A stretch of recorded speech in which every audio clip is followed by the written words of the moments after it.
Sempat diduga aksi begal, video yang ramai di media sosial ini merupakan kejadian pengeroyokan yang dilakukan oleh 2 orang. Pengeroyokan terjadi di Jalan Letuk Karim Kadir, Kelurahan Karangjaya, Kecamatan Gandus, Palembang pada 1 Januari lalu. Usai kejadian, polisi mengamankan salah satu pelakunya bernama Angga.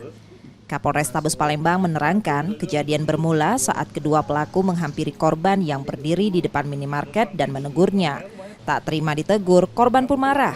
Sikap korban membuat kedua pelaku naik pitam dan mengambil senjata tajam. Seakan gelap mata, para pelaku mengeroyok korban hingga mengalami luka berat dan dibawa warga ke rumah sakit. Pengusutan lebih lanjut, korban ternyata berstatus DPO kasus penggelapan sepeda motor yang dilaporkan 3 bulan lalu.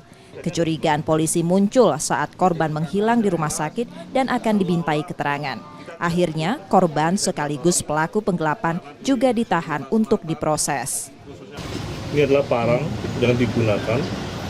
Tujuannya adalah untuk melakukan tindakan kekerasan dan seiring waktu berjalan kita mendalami dan ternyata kita mendapatkan informasi bahwasanya saudara Santo adalah juga seorang DPO residivis pelaku tindak pidana penggelapan.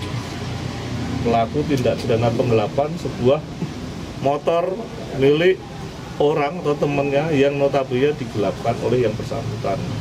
Polisi masih mengejar 1 pelaku lain dalam pengeroyokan ini. Sementara 1 tersangka tertangkap, ditahan di Polsek Gandus Palembang dan terancam hukuman 5 tahun penjara. Reski Oktora, Muklas Diferensial, Kompas TV, Palembang.